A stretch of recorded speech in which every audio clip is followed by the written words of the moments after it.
वो कहते हैं कि जिसने इमरान खान को सताया उसने कहीं भी सुकून नहीं पाया, और अब तक यही हो रहा है। इमरान खान को सताने वाले बेसिकली पाकिस्तान के अवाम पर जुल्म सितम करने वाले, उनकी ज़िंदगियों में सुकून कोई नहीं है। अच्छे खासे ऑनरेबल जजेस थे, सुप्रीम कोर्ट में मज़े ले रहे थे, इज़्ज़त दी हुई थी अल्लाह ताला ने, लेकिन साजिशों के ताने बाने बुने गए और उसके बाद अपने ही इदारे को इन्होंने ज़ाती मफाद के लिए मस्मार करना शुरू कर दिया। अब ज़रा कुछ तस्करा आपके साथ शेयर करते हैं कि मामला सुप्रीम कोर्ट में क्या हुआ, क्योंकि चीफ जस्टिस काजी फाइज ईसा उन्होंने 26वीं गैर आइनी तरमीम करवाई अपने एक्सटेंशन के लालच में।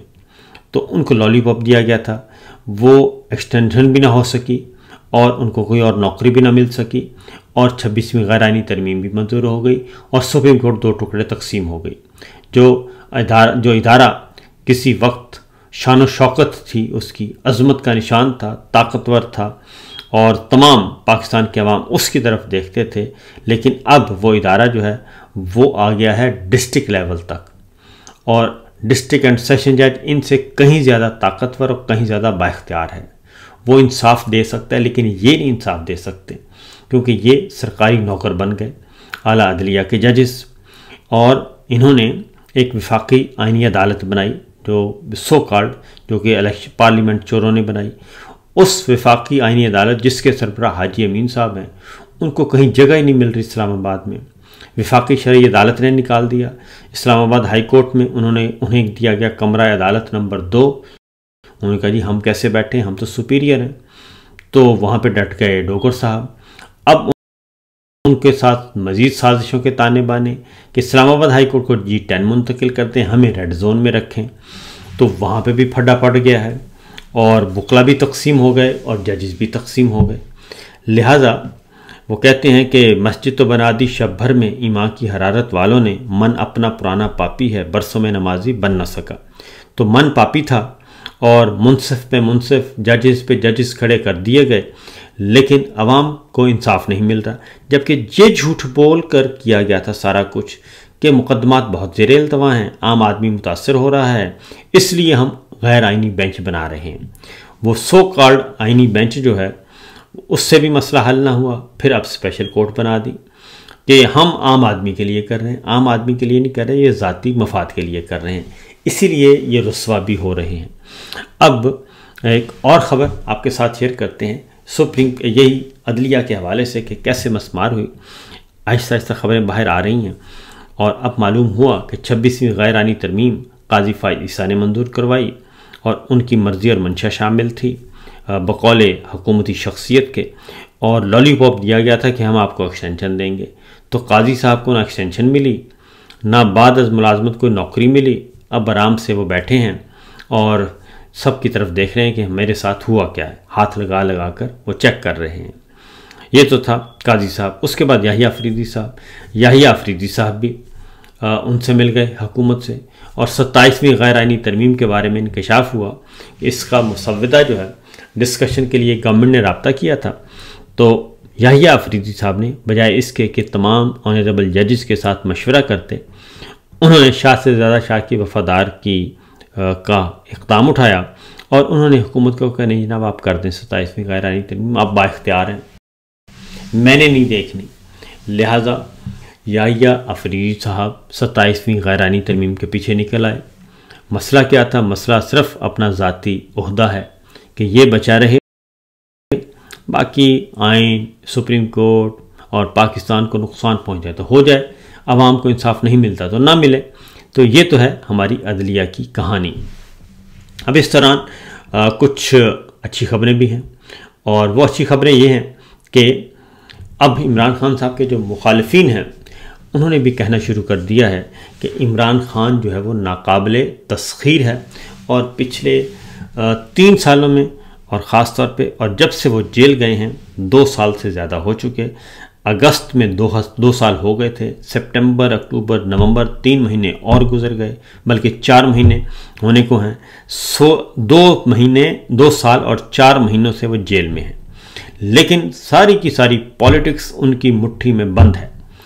और खा वो अस्करी पॉलिटिक्स हो, खा वो सिविल पॉलिटिक्स हो, खा वो जुडिशरी हो, उसकी मुट्ठी में बंद है और सब उससे खौफजदा हैं। और इमरान खान साहब के मुखालफिन हफीज़ुल्लाह नियाज़ी साहब उनके अजीज़ भी हैं और वो कहते हैं कि इमरान खान ने बिला शिरकत गैर मुल्की सियासत का मदारुल महाम जो है वो हासिल कर लिया है और 3 साल 9 माह से इमरान खान की सियासत ख़त्म करने की जस्तजू में मुल्क की चूलें हिल चुकी हैं। और ये हफीज़ुल्लाह नियाज़ी साहब कह रहे हैं जो कि इमरान खान साहब के सख्त नाक़दीन हैं। और पिछले दिनों उन्होंने एक और बात भी की 9 मई के हवाले से भी, अब वो खुलकर इजहार ख्याल करते हैं और बात अपनी करते हैं। तो इमरान खान साहब के ये मुखालफिन कह रहे हैं, हम नहीं कह रहे। दूसरी जानिब मरियम साहिबा ने एतराफ़ कर लिया है कि ये जो करप्शन हो रही है, IMF की जो रिपोर्ट है उस रिपोर्ट के बारे में उन्होंने एतराफ़ कर लिया है। जुज़वी एतराफ़ किया लेकिन कर लिया। कहते हैं कि जो IMF की रिपोर्ट, तो उन्होंने कहा जी करप्शन हो सकती है, निचले लेवल पे हो रही है, वहाँ पे हमारा कंट्रोल नहीं है, अपर लेवल पे नहीं हो रही। जबकि निचले लेवल पे करप्शन तब होती है जब अपर लेवल का बंदा करप्ट हो, क्योंकि जो हमारे यहाँ कल्चर है वो बाकायदा तौर पे मंथलियाँ जाती हैं ऊपर तक, नाज नखरे हिस्सा ऊपर जब तक जाता है। इसलिए ये मुमकिन नहीं है कि ये बात कहकर बस जान छुड़वा ली जाए। ये तो है मरियम साहिबा का मामला। और बिलाखिर उन्होंने अब तस्लीम कर लिया है कि जो करप्शन का मामला है, IMF की रिपोर्ट है, वो दुरुस्त है और इस तरीके से पार्शली एडमिट कर ली। दूसरी जानिब एक और रिपोर्ट सामने आई है कि IMF की ये रिपोर्ट मंजर-ए-आम पे क्यों आई। वो इसलिए आई कि IMF ने कड़ी शर्त आयद कर दी थी कि अगर ये रिपोर्ट पब्लिक ना हुई तो फिर अगस्त की किस्त रुक सकती है। इसलिए इन्होंने जल्दी जल्दी रिपोर्ट शाया कर दी। लेकिन अब मज़ीद बात सामने आई है कि कुछ हिस्से अभी भी रिपोर्ट के शाया नहीं हुए और जबकि IMF का जो एग्रीमेंट है उसको भी पूरा नहीं कर रहे। दूसरी जानिब लाहौर से एक अच्छी खबर आई है जी। 9 मई थाना मुगलपुरा जलाओ घिराव का केस, 9 मई फॉल्स फ्लैग ऑपरेशन, उसमें डॉक्टर यास्मीन राशिद की ज़मानत मंजूर हो गई है। अब देखना है कि उनको रिहा किया जाता है या नहीं, क्योंकि ऑलरेडी उनको 9 मई के मुकदमात में सज़ाएँ सुनाई गई हैं और उन मुकदमात की अपीलों की समाअत भी अभी नहीं हो रही। एजाज चौधरी साहब को भी मुतादिद मुकदमात में ज़मानत मिल चुकी है लेकिन उनको रिहा नहीं किया गया। यहाँ तक कि जब वो सेनेटर थे उनको सेनेट में लाने में भी प्रोडक्शन ऑर्डर जारी नहीं किए गए। तो ये भी हुआ है। अगली खबर है कि अब आहिस्ता आहिस्ता जो सेंसरशिप पहले आयद है न्यूज़ बुलेटिन पे और करंट अफेयर्स पे, टेलीविज़न पे जो प्रोग्राम्स आते हैं उस पे, तो अब उसका दायरा मज़ीद बढ़ा दिया गया है। और एक ड्रामा बनाया खानज़ादा ने और केस नंबर 9 के हवाले से, तो उसमें कुछ गुफ्तगू थी, एक डायलॉग था कि 26वीं गैर आइनी तरमीम मंजूर ना होती तो आज जस्टिस मंसूर अली शाह साहब चीफ जस्टिस ऑफ पाकिस्तान होते। तो भाई लोगों ने ये डायलॉग जो है, ये सीन वो हटवा दिया और अब यूट्यूब पे वो कहते हैं कि जो चल रहा है ड्रामा उस पे वो सीन नहीं है जिसमें 26वीं गैर आइनी तरमीम का तस्करा है और जस्टिस मंसूर अली शाह साहब को चीफ जस्टिस ना बनाए जाने का तस्करा है। तो ये है सूरत हाल, ये सिचुएशन है कि अब ड्रामों पे भी सेंसरशिप आयद करना शुरू कर दी गई है। अब ये ड्रामों से भी घबराते हैं। तो बेसिकली ये बोलने से घबराते हैं कि पाकिस्तान के अवाम बोलते क्यों हैं, ये है इसकी वजह और कोई भी वजह नहीं है। अगली एक और ख़बर आपके साथ शेयर करते हैं।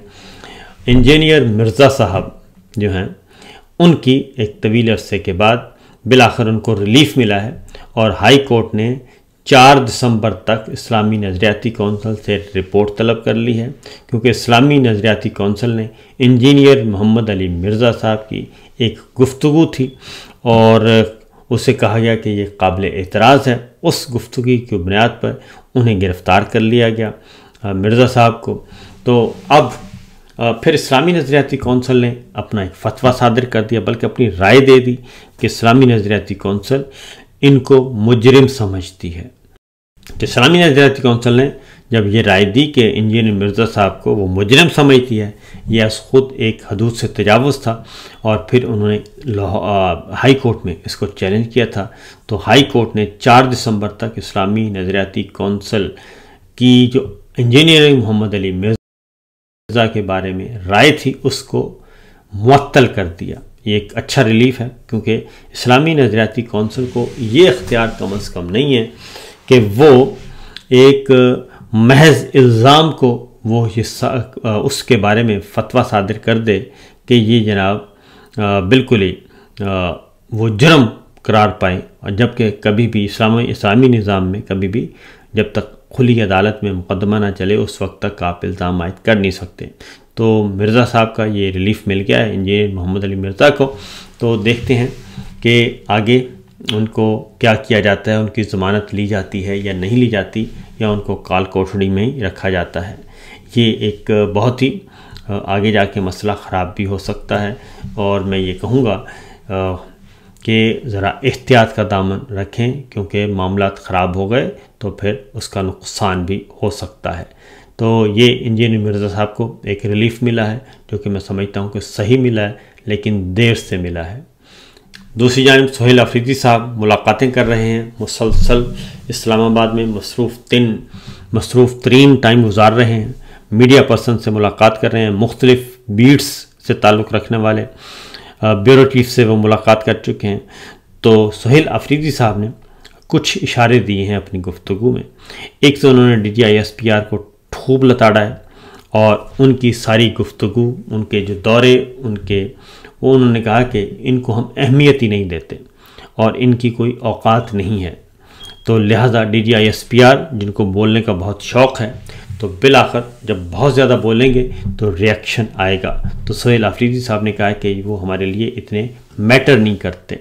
DGI-SPR हमने सुबह चलाना है और अपनी मर्ज़ी से चलाना है, और आइन और कानून के दायरे में रह के करना है, लिहाजा ये दुरुस्त नहीं है। तो